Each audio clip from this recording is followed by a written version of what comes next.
So my topic today is print versus digital. Which do you prefer?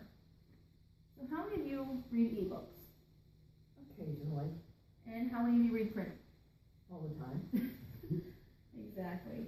The purpose of this speech is to prove to people that print books are better than ebooks. And ways you can, through different studies, they've shown that it's not only better for your health to read print instead of ebooks, it's also better for learning, as well as just, it seems to be that people prefer it a lot of times.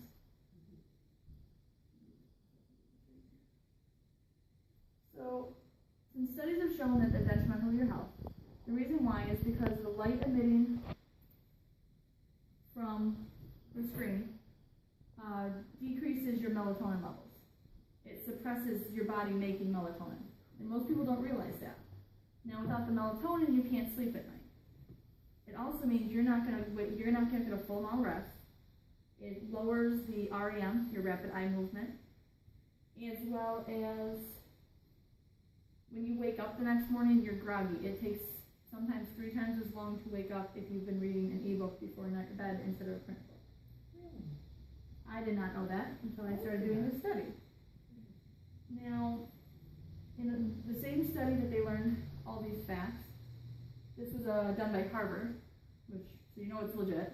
Harvard does this stuff all the time. And the lead researcher's name was Charles Czeisler, and I think I pronounced that right, but I'm not quite sure. He said that the suppression of melatonin is linked to,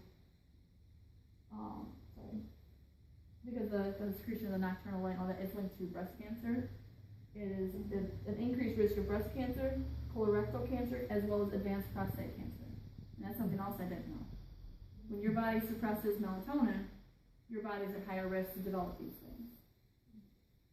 You're also at higher risk to develop obesity, diabetes, because your body needs that melatonin to survive. Another thing is it affects your cardiovascular.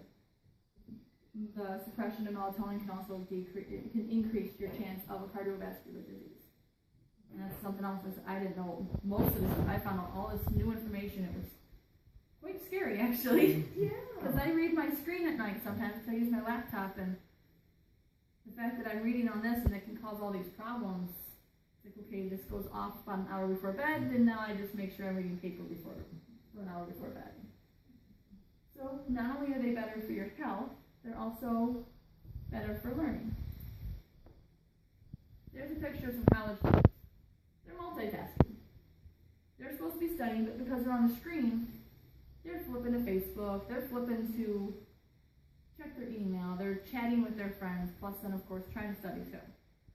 Now, the problem is that Michael Rosenwald wrote an article last year, and he said that Naomi Barron performed a study to see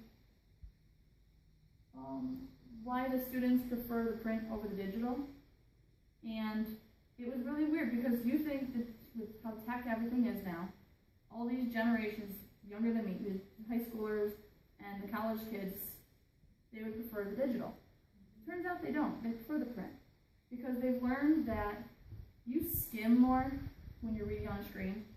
You use that pretty little Control F to find the word you're looking for, and you just skim. Whereas in print, there really is no Control F. You kind of just have to read it from beginning to end and find what you're looking for that way.